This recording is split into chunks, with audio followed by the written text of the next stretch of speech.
નમસ્કાર મારા વાલા દર્શક મિત્રો, આજે આપણે વાત કરવાના છીએ એક સ્વાદિષ્ટ અને પોષક શાક વિશે અને એનું નામ છે દૂધી. મિત્રો, આજના વિડીયોમાં આપણે દૂધી ખાવાના ફાયદા શું છે, દૂધીમાં કયા કયા પોષક તત્વો રહેલા છે, કોણે દૂધી ખાવી જોઈએ નહીં અને કેટલી માત્રામાં ખાવી જોઈએ અને વધુ પડતી દૂધી ખાવાથી કયા કયા નુકસાન થાય છે, તે બધા જ પ્રશ્નોના જવાબ આપવાનો હું પ્રયત્ન કરીશ. તો તમે મારો વિડીયો છેલ્લે સુધી જોજો. મિત્રો, દૂધી એ એક એવું સુપર ફૂડ છે જેમાં ફાઇબર્સ, વિટામિન્સ અને મિનરલ્સ ભરપૂર માત્રામાં છે. તેમાં vitamin C, vitamin B, iron, calcium અને મેગ્નેશિયમ જેવા પોષક તત્વો હોય છે. દૂધી ખાવાથી આપણું પાચન તંત્ર મજબૂત થાય છે, વજન ઘટાડવામાં મદદ મળે છે અને હૃદયના સ્વાસ્થ્ય માટે તો ખૂબ જ ફાયદાકારક છે. ખાસ કરીને તેમાં રહેલો પાણીનો પ્રમાણ આપણા શરીરને હાઇડ્રેટ રાખવાનું કામ કરે છે. અને મિત્રો, હવે ઉનાળાની સિઝન ચાલુ થઈ ગઈ છે, તો દૂધી આપણા શરીરને ઠંડક આપવાનું પણ કામ કરે છે. મિત્રો, દૂધી એ એક ખૂબ જ પોષક શાક છે જેમાં કેલરી એકદમ ઓછી છે અને પાણીનું પ્રમાણ વધારે છે. તેમાં વિટામિન્સ, મિનરલ્સ અને એન્ટીઓક્સિડન્ટ્સ ભરપૂર માત્રામાં છે. તો ચાલો મિત્રો, આપણે દૂધી ખાવાના ફાયદા વિશે પહેલાં આપણે જાણી લઈએ. મિત્રો, એનો પહેલો ફાયદો છે કે એ આપણી પાચન શક્તિને મજબૂત કરવાનું કામ કરે છે. મિત્રો, દૂધીમાં ફાઇબર ભરપૂર માત્રામાં હોય છે જે પાચન તંત્રને નિયમિત રાખે છે અને કબજિયાતથી બચાવવાનું કામ કરે છે અને આપણા પેટને ઠંડક આપવાનું કામ કરે છે, જે એસિડિટી અને અપચા માટે તો ખૂબ જ ફાયદાકારક છે. અને દૂધીમાં રહેલું પાણી આપણા પાચન તંત્રને હાઇડ્રેટ રાખવાનું કામ કરે છે. મિત્રો, બીજા ફાયદા વિશે આપણે વાત કરીએ તો તે વજન ઘટાડવામાં મદદ કરે છે. મિત્રો, દૂધીમાં ઓછી કેલરી અને વધુ પાણી હોય છે જે વજન ઘટાડવામાં ખૂબ જ આપણી મદદ કરે છે. તે લાંબા સમય સુધી પેટને ભરેલું રાખે છે, જેથી અનાવશ્યક ભૂખ લાગવાની સમસ્યા ઘટે છે. અને ફાઇબર તે આપણા શરીરને ડિટોક્સ કરે છે અને આપણા મેટાબોલિઝમને સુધારવાનું કામ કરે છે. મિત્રો, ત્રીજા નંબરના જો ફાયદા વિશે વાત કરીએ તો તે હૃદયના સ્વાસ્થ્ય માટે ખૂબ જ ફાયદાકારક છે. મિત્રો, દૂધીમાં પોટેશિયમ ભરપૂર માત્રામાં હોય છે જે બ્લડ પ્રેશરને નિયંત્રિત કરવાનું કામ કરે છે અને હૃદય રોગનું જોખમ ઘટાડવાનું કામ કરે છે.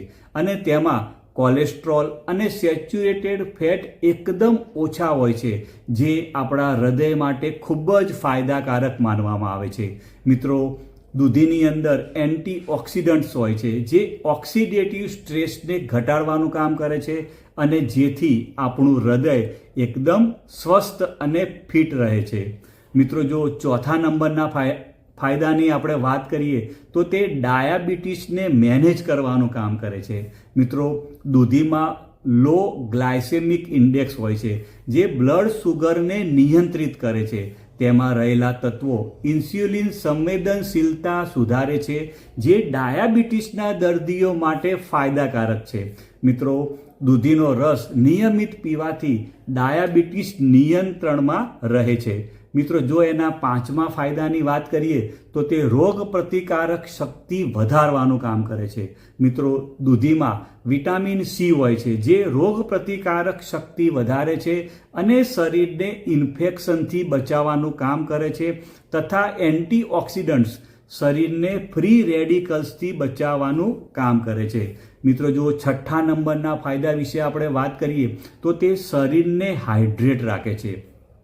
મિત્રો, દૂધીમાં 90% વધુ પાણી હોય છે જે શરીરને હાઇડ્રેટ રાખે છે અને ખાસ કરીને ગરમીની ઋતુમાં તો આપણા શરીરને ઠંડક પહોંચાડવાનું કામ કરે છે અને તે ડિહાઇડ્રેશન માટે કુદરતી ઉપાય છે અને ઇલેક્ટ્રોલાઇટને સંતુલન કરે છે. મિત્રો હવે આપણે વાત કરીએ 7મા નંબરના ફાયદાની, તો તે આપણી ત્વચા માટે ખૂબ જ ફાયદાકારક છે. દૂધીમાં રહેલું પાણી અને એન્ટીઓક્સિડન્ટ્સ ત્વચાને હાઇડ્રેટ અને ચમકદાર રાખવાનું કામ કરે છે. તે ખીલ, ડાઘ અને અન્ય ત્વચા સમસ્યાઓમાં ઘટાડો કરવાનું કામ કરે છે. મિત્રો, જો તમે દૂધીનો રસ નિયમિત પીવો છો તો ડાઘ, જરિયા અને ફાઇન લાઇન્સ ઘટાડવામાં એ તમારી મદદ કરે છે. મિત્રો, 8મા ફાયદા વિશે વાત કરીએ તો તે લીવર અને કિડની માટે ખૂબ જ ફાયદાકારક છે. મિત્રો, દૂધીની વાત કરીએ તો દૂધી એ કુદરતી ડિટોક્સિફાયર છે અને લીવર અને કિડનીમાંથી ટોક્સિનને બહાર નીકાળવાનું કામ કરે છે અને તે યુરિનરી ટ્રેક્ટ ઇન્ફેક્શન અને કિડની સ્ટોન માટે ખૂબ જ ફાયદાકારક છે. મિત્રો, 9મા નંબરના જો ફાયદા વિશે વાત કરીએ તો તે તણાવ અને ચિંતાને ઘટાડવાનું કામ કરે છે. મિત્રો, દૂધીમાં કોલિન હોય છે જે મનને શાંત કરે છે અને તણાવને ઘટાડે છે. સૂતા પહેલાં દૂધીનો જો રસ પીવામાં આવે તો એકદમ સારી ઊંઘ આવે છે. મિત્રો, વાત કરીએ તો આજકાલ બધા જ લોકોની વાત કરીએ તો એ તણાવ, સ્ટ્રેસ એટલે કે ચિંતામાં રહેતા હોય છે. જે લોકો બિઝનેસ કરતા હોય તો એ લોકોને બિઝનેસમાં અત્યારે એટલી બધી કોમ્પિટિશન થઈ ગઈ છે, તેથી લોકો તણાવમાં, સ્ટ્રેસમાં રહેતા હોય છે. જે લોકો જોબ કરતા હોય તો એ લોકોને બોસનું પ્રેશર હોય છે. તો મિત્રો કે એ લોકો જો તણાવ અને ચિંતામાં રહેતા હોય અને એ લોકો જો દૂધીનું સેવન કરે તો એ લોકોને ચોક્કસ ફાયદો થાય છે. મિત્રો, આપણે વાત કરીએ તો એમાં કયા કયા પોષક તત્વો હોય છે, તો 100 ગ્રામ જેટલી હોય દૂધી તો એની અંદર 15 કિલો કેલરી હોય છે. એટલે કે એની જે કેલરી છે એકદમ ઓછી છે. તેની અંદર પાણીની વાત કરીએ તો 96% જેટલું એની અંદર પાણી હોય છે. એમાં પ્રોટીન હોય છે, કાર્બોહાઈડ્રેટ 3.4 ગ્રામ હોય છે, એમાં ફાઇબર 0.5 ગ્રામ હોય છે, તેમાં વિટામિન સી 10 મિલીગ્રામ જેટલું હોય છે, તેમાં વિટામિન B1 હોય છે, વિટામિન B2 હોય છે, vitamin B3, vitamin B5, vitamin B6 અને ફોલેટ એટલે કે વિટામિન B9 પણ હોય છે. તેની અંદર કેલ્શિયમની વાત કરીએ તો 26 મિલીગ્રામ જેટલું કેલ્શિયમ હોય છે. આયરન, મેગ્નેશિયમ, ફોસ્ફરસ અને પોટેશિયમની વાત કરી તો પોટેશિયમ અંદર 150 મિલીગ્રામ જેટલું અંદર પોટેશિયમ હોય છે. સાથે સાથે અંદર ઝીંક પણ હોય છે.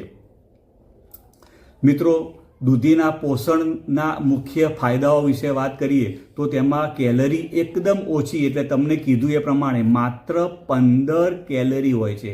બીજું કે અંદર પાણીનું પ્રમાણ ખૂબ જ સારું હોય છે, એટલે કે 96%થી વધુ પાણી હોય છે કે જે આપણા શરીરને હાઇડ્રેટ રાખવાનું કામ કરે છે. સાથે સાથે વિટામિન્સથી ભરપૂર હોય છે. તમને કીધું એ પ્રમાણે વિટામિન સી, બી કોમ્પ્લેક્સ અને ફોલેટ હોય છે. મિનરલ્સ પણ ભરપૂર માત્રામાં હોય છે, જેમ કે પોટેશિયમ, કેલ્શિયમ, મેગ્નેશિયમ અને ઝીંક, અને એકદમ નહિવત ફેટ અને સુગર હોય છે. મિત્રો, વાત કરીએ તો દૂધી એ પોષક તત્વોથી ભરપૂર શાકભાજી છે જેને તમારા દૈનિક આહારમાં તમે એને સરળતાથી એડ કરી શકો છો.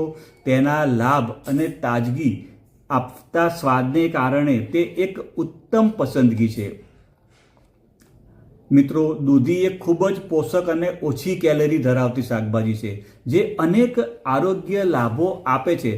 જો કે કોઈ પણ ખાદ્ય પદાર્થની જેમ તેને સંયમમાં ખાવી જોઈએ જેથી સંભવિત દુષ્પરિણામથી બચી શકાય. દૂધીની દૈનિક ખાવાની મર્યાદા એ પ્રમાણે જો આપણે પાલન કરશું તો આપણે એની આડઅસરથી બચી શકશું.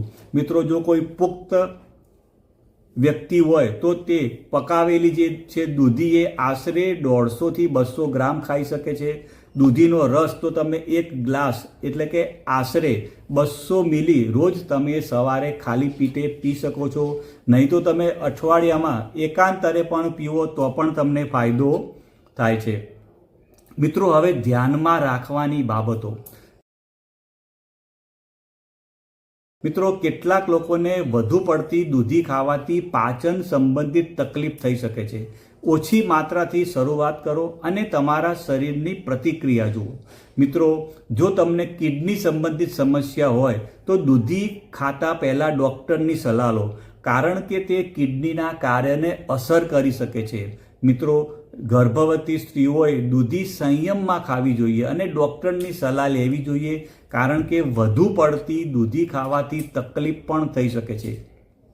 મિત્રો, વધુ પડતી દૂધી ખાવાથી પેટ ફૂલવું, ગેસ અને ઝાડા પણ થઈ શકે છે, કારણ કે તેમાં વધુ પાણી અને ફાઇબર હોય છે. મિત્રો, વધુ પડતી દૂધી ખાવાથી અન્ય આવશ્યક ખાદ્ય પદાર્થોની ખપત ઘટી શકે છે, જે પોષણની ખામી તરફ દોરી શકે છે.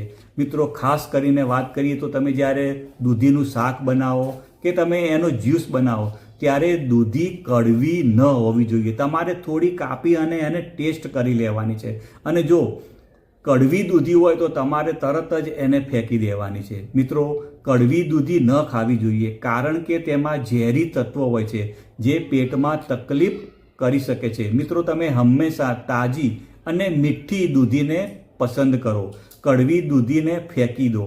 દૂધીને સંતુલિત આહારના ભાગ રૂપે જ ખાવી જોઈએ, અન્ય શાકભાજી, ફળો અને પ્રોટીન સાથે.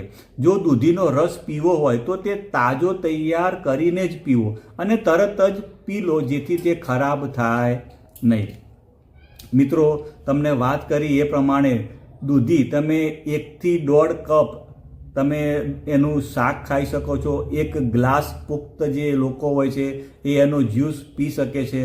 મિત્રો, આ બધું જો તમે કરશો તો એનું જે આડઅસર છે એનાથી તમે બચી શકશો. અને જો તમને કોઈ આરોગ્ય સમસ્યાઓ હોય તો દૂધીને તમારા આહારમાં ઉમેરવા પહેલાં ડૉક્ટરની સલાહ ખાસ લેજો.